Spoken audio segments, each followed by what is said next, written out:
Hi, I'm Gabe Gotai, Senior Marketing Coordinator here at Sage, and welcome to Episode 2 of Promo Perspectives, our new live podcast. If you're watching this live, thanks for joining us. The recording will be uploaded everywhere you listen to podcasts. If you're listening to the audio version in the future, make sure you register for the next live stream by going to sageworld.com/resources. Today, we're going to dive into distributor marketing strategies in 2024. For the first half of today's show, I'm going to talk about some of the general principles behind B2B marketing strategies that apply directly to many promotional products distributors. Then, I'm going to be bringing on a special guest, Janet McNaughton from Lasting Impressions. She's going to share some of her business philosophies and discuss how they guide her marketing strategies. Hopefully, my broad overview and her specific examples will paint a larger picture that gives you all a fresh perspective on your own marketing strategies.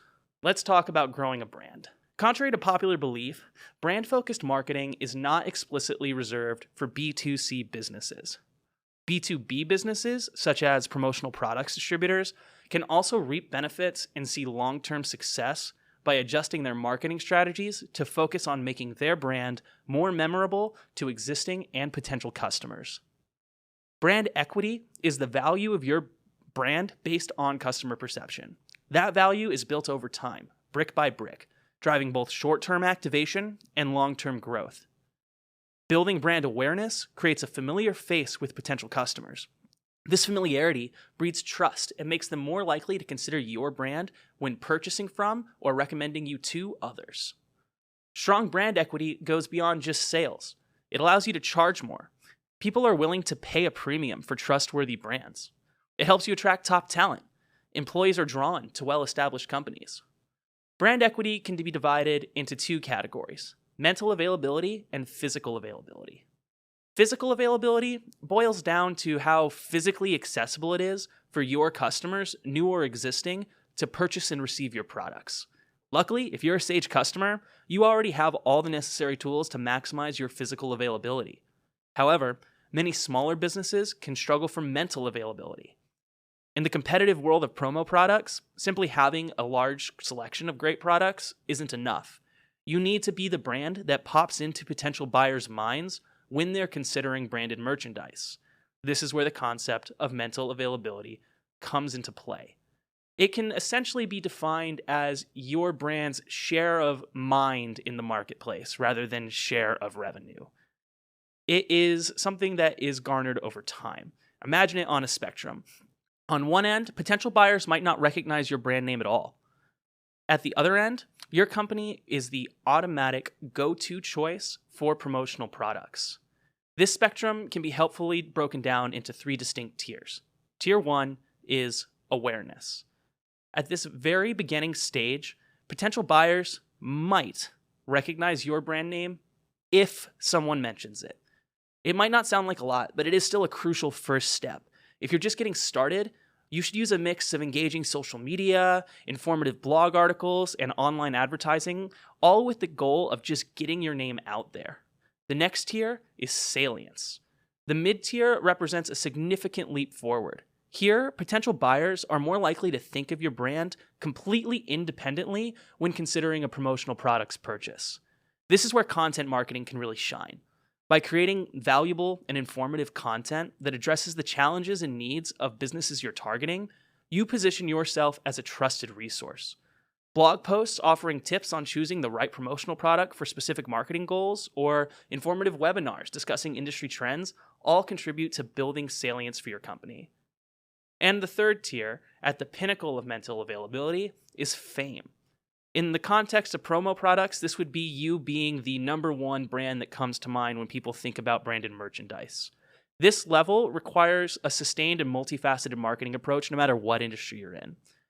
Building strong partnerships with industry influencers, sponsoring relevant events, and consistently delivering exceptional customer service are all key ingredients in achieving fame. So let's talk about the true value of mental availability practically. Let's say that there are two companies, Brand A and Brand B, both selling promotional products. If a potential buyer falls into Tier 1 awareness for both brands, they might need to spend time researching each brand further. However, if Brand A has already achieved tier 2 salience in the buyer's mind, it's a straightforward decision. Brand A is the default choice. It saves the buyer time and effort, and ultimately that leads to a sale. Ultimately, investing in building brand awareness for your promotional products company provides you with a significant competitive advantage. It allows you to capture a larger share of the market, and it positions you for long-term success. Remember that building a brand takes time and consistent effort. The content you create and your overall brand experience in working with your company should resonate with people, even if they aren't actively shopping for promotional products just yet. By consistently demonstrating your expertise in building trust, you'll climb the ladder of mental availability and become the go-to choice for promotional products in the out-of-market buyers. Now, let's talk about this whole out-of-market buyers idea and talk about some of the science surrounding marketing. So imagine a market where only 5% of the people seeing your marketing efforts are actually looking to purchase right now. That's kind of the core insight behind the 95-5 rule, introduced by Professor John Dawes from the Ehrenberg-Boss Institute for Marketing Sciences. It's a seemingly counterintuitive idea that challenges traditional marketing approaches and underscores the critical role of brand building in achieving long-term success. The rule proposes that a staggering 95% of buyers are actually out of market at any given time. These are future buyers who will eventually enter the market for your products, but not necessarily today. Professor Dawes sheds light on the true power of advertising in this context. He says, advertising works by building and refreshing memory structures in the minds of buyers who may not purchase for several years. In simpler terms, advertising is not just about triggering immediate sales. It's about planting a seed in the minds of customers, even those who aren't actively considering a purchase. This seed takes the form of brand awareness and positive associations. By consistently staying visible and delivering targeted, engaging messages, you build a foundation of familiarity and trust. And that's where the magic happens, because when those out-of-market buyers eventually enter the market, your brand is already the known entity. It's the familiar name that they recognize, the brand that they have positive associations with because of your marketing and advertising they encountered in the past. The pre-existing brand awareness gives you a significant advantage over your competitors who have not taken the time to prioritize building mental availability. And the benefits of brand building extend far beyond immediate sales figures. It's about creating lasting customer awareness, ensuring your brand is top of mind when the future buying needs continue to arise. The key, as Professor Dawes emphasizes, is delivering targeted and engaging advertising that resonates with potential buyers and creates a positive first impression that lingers in their memory, so that when the buying moment arrives, you can leverage this foundation and then you switch to a more sales-focused messaging to maximize results. By embracing the 95-5 rule, you're investing in brand building, and you're not just competing for today's sales, you're securing a place in the minds of future buyers, paving the way for long-term success and a loyal customer base. Now, I want to talk about these numbers, about 95-5. It is a powerful perspective on marketing, but it's crucial to avoid misinterpreting it. The principle just suggests the amount of customers that are in or out of market. It doesn't suggest neglecting short-term sales activations and focusing 95% of your budget and efforts on just brand building. That's not viable. The true power lies in recognizing the vital roles that both brand and demand play in achieving sustainable success. Think of it as a dynamic feedback loop. Strong brand building builds awareness and positive associations with your products and service. This, in turn, fuels demand by attracting potential customers more receptive to your offerings. Conversely, successful demand generation activities like promotions, special offers, and targeted campaigns drive sales and create positive customer experiences. These experiences, when consistently positive, further reinforce your brand image and build long-term loyalty.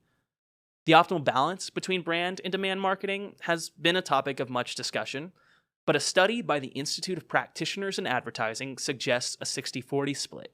60% dedicated to branding and 40% focused on direct response efforts. This framework provides a helpful starting point, but it's helpful to consider the specific industries you're targeting, your product's life cycle, and your target audience as you balance out your ideal allocation. And that balance is crucial. Short-term demand-driven strategies like targeted ads and special offers can generate immediate sales and provide you with a much-needed cash flow. But their impact can be fleeting. Once your promotion ends, the sales surge typically recedes.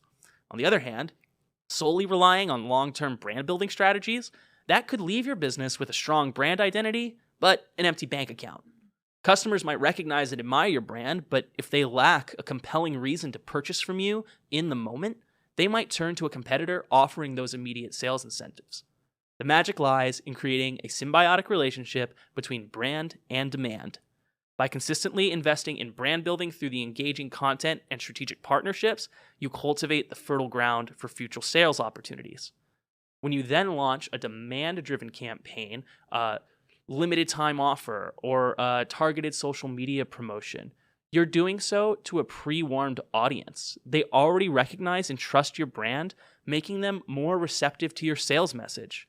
This in turn leads to higher quality responses and conversions that translate into sustainable sales growth. The brand demand feedback loop is a powerful concept that encourages a holistic marketing approach. By nurturing brand awareness and trust alongside strategic generation demand tactics, you create a win-win scenario, generating the immediate sales while laying a groundwork for long-term success and a loyal customer base. So far, I've been giving you a high-level overview of the science behind marketing strategies.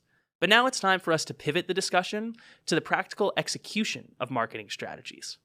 To kick that off, I am thrilled to introduce our special guest today, Janet McNaughton.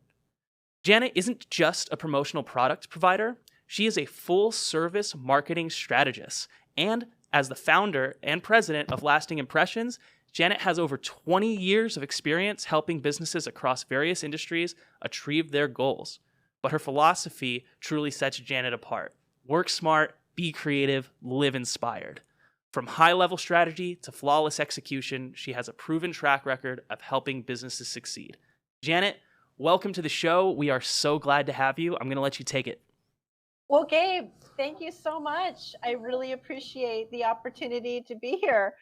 It's wonderful to be with you and to each of you who are participating as an attendee of today's promo perspective. A warm welcome. My name is Janet McNaughton. I'm the president of Lasting Impressions, and we're located in Kirkland, Washington. Let's start with a trip down memory lane to a magical place that I trust you've been to called Disneyland or Disney World. I invite you to think back to a time that you visited the park and think about what it was like when you approached the park entrance.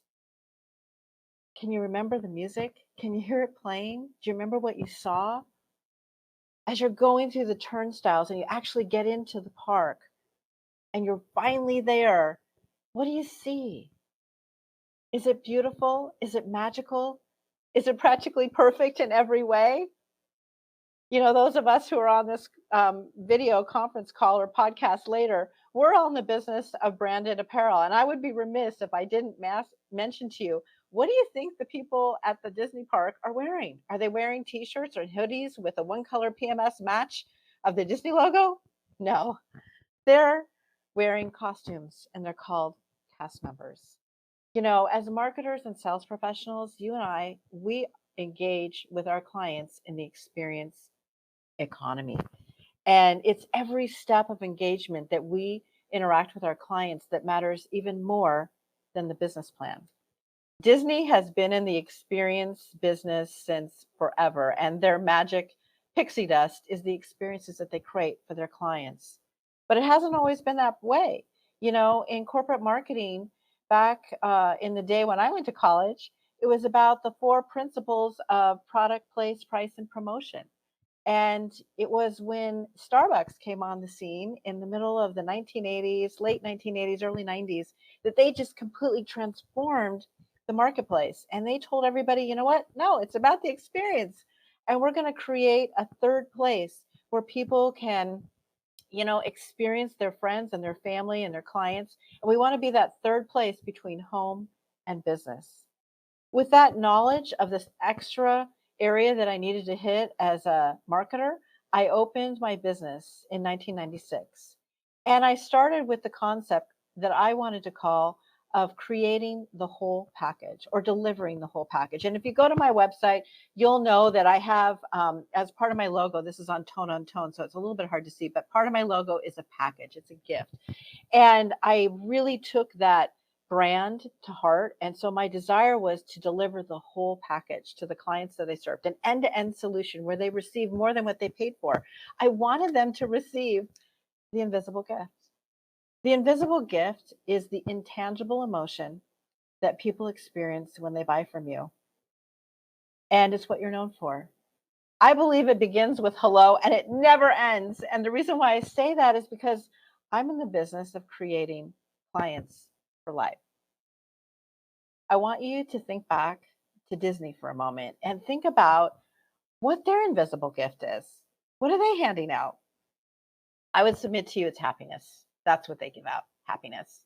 At Lasting Impressions, we're committed to lifting our clients higher, and our invisible gift is inspiration. What are you giving out? What are you known for? While you're thinking about that, I'm going to give you some um, ideas about how I've come to become known for the invisible gift of inspiration. And it really boils down to very thoughtful personal communication with the clients that I serve, spectacular marketing campaigns, and an unwavering commitment to excellence. Our net promoter rating is 9.8 out of 10. And that is a monster number, but it wasn't always that way. We worked really hard to become exceptional and treasured in the hearts and minds of the people that we serve. I want to dig a little bit into each one of those categories and give you some ideas on how you might want to consider raising your own bar. And I want to start with phone calls. And I'm really going to focus on sales and marketing for us because I know that those of us on this call are in sales and marketing, although our plan does go end to end from invoicing to operations and everything else. But let's get into sales and marketing. And I want to talk about those special moments, the moments that matter. And it's all these little things that add up to a huge relationship, a life relationship with our clients. And they start with phone calls. I don't know about you, but I make a lot of them. And Sage CRM history is my best friend. I track everything in Sage CRM history and I document what I talk to my clients about so that the next time I dial them up, I look at Sage CRM history and I said, okay, this is what we talked about last. Let's start our conversation where we left off. If for any reason I can't get a hold of somebody, I leave them a message that is both personal and professional. And I really like to reference back to the last time that we talked so that they know that I'm thinking about them. And I know that I've given them an inspiring message. So phone calls are so important. And if they're not there, leave an inspiring voicemail message. The next thing I want to talk about is handwritten notes. I've written a bunch of notes in my business career, and I do all kinds of note cards. Sometimes they're store bought, sometimes they're themed for my own business. This is based on my workshop called The Greatest Show. And it's not the note so much that matters, it's the enclosure card that I create. It's a quote card. I do all these inspirational quote cards. And this one I'm going to read off to you. It's by Helen Keller. And it says, life is not measured by the number of breaths we take, but by the moments that take our breath away. You know, we're in a magical business. We're in promotional products. How cool is that? We have amazing products at our disposal at a self promo price. And so I do marketing kits, and those are designed to delight my customers, inspire them, and let them know how much I treasure the business that we do together. These are done quarterly. Sometimes I only get them out twice a year, but the goal is to really impact these people in a magical way. I want to share with you a campaign that Gabe talked about a little bit. It's called Work Smart, Be Creative, Live Inspired. And this is a campaign that I created for my customers that I wanted them to know that they are the spark that flames the passion that we have to get up every day and work our tails off to serve them. And this was a t-shirt campaign where we created a t-shirt for each of our customers in the size they wanted to wear. And we mailed it out to them with this letter. And I also included a trifold from our apparel business partner so that they would learn more about t-shirts. So this was inspiring and educational and a thank you all at the same time. I love to do campaigns that have runway and longevity. So when I do a campaign, I will also create often a card, and these are used for handwritten notes. And the reason why I do this is I print enough so that we can hammer this message home about how they're the spark that lights our flame over and over and over again. So I usually print enough to write notes for 6 to 9 months. And then I also tie in our tagline. Our tagline is advance your brand, activate your employees, and add customers for life. So that's a wonderful campaign that I really enjoyed. And I loved it when people sent me selfies of themselves wearing their t-shirts. So that was really fun. I want to share another campaign with you that I hope you'll like. I love it. It's called, it's a dream box. And I love this image of these hot air balloons going over this beautiful, beautiful valley at sunrise. And this was mailed out flat, and then people had the opportunity to turn it into a box, and it was designed to hold their dreams. I included in this marketing kit this envelope full of, yes, again, quote cards. And I gave them a whole bunch of different inspirational quote cards to inspire them to think about what their dreams were. And they were to write their dreams on the back and then place it in the box as their dreams came to fruition. I've got a quote card here that I'm going to read for you. It says, try not to become a person of success, but rather try to become a person of value. That was from Albert Einstein. So this campaign was integrated as well with social media.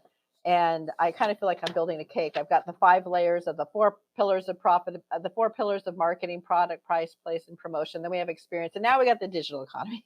So keep building marketing. And I included this letter, which doesn't look like digital, but I'll show you how it was. I explained to my customers that I wanted them to live their dreams and the whole purpose of the gift, and that for every quote card that they wrote in their box, and if they had the passion and the desire to post that on my LinkedIn site, then I would enter them into a contest, and there would be a winner drawn and at random, and then the winner could, select one of these 3 gifts for themselves. So this was a beautiful campaign that I really enjoyed doing, and I loved hearing what people were up to, what their dreams were, what their goals were. And I could talk to them about that, because what's important to them is important to me. So getting back to you, I want to ask you, what are you handing out? What do you want to be known for? Um, I know that you're special, and I know you're one of a kind.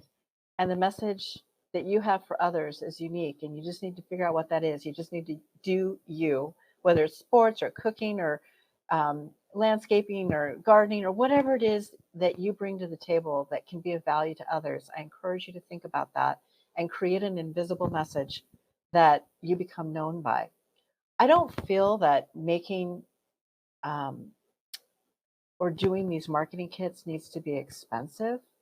What I think it needs to be is timely, consistent, and authentic. So, what I want to encourage you to do is think about how you're going to make an impact with the people that you serve. And today, I really want to encourage our team as a whole and our industry as a whole to think about how we can lift the industry higher, how we can raise the bar of the professional service that we offer. I hope that today's information that I shared with you about the marketing kits I do and the way that I do business, are tips and tricks that you can incorporate in your business. I hope that today you found things that will really work for you. I want to thank you so much for the opportunity to share what I've learned over the years. I want to thank the Sage team. I want to thank Sage, especially Gabe. And I want to wish all of you an excellent afternoon. If anybody would like to engage with me, I'll put my contact information in the chat. You're welcome to reach out, and I'd be happy to talk to you about your goals and dreams. Thank you so much. Janet, thank you so much. That was amazing, and we're so glad you were able to join us today. Y'all, I highly encourage you to stick around. I'm going to have a little bit more to talk about here, and Janet's going to stick around in the chat so that she can answer any questions y'all might have to pop in there. So thank you again, Janet. I'm going to move on to talk a little bit about social media. There are endless vehicles for your marketing campaigns, and any good marketing strategy is going to use a mix of different vehicles, from phone calls and email strategies to social media. But I'm just going to focus a little bit on social media with the little bit of time I've got left here today. So let's talk about organic posting on social media. First of all, let's use high attention formats like stories and videos and articles. Making dynamic use of these different formats allows you to create a neurologically rich link between your customer and your brand. And by looking at all of these different formats, you're going to be forced to share your message in different ways and therefore force yourself to create higher quality content overall.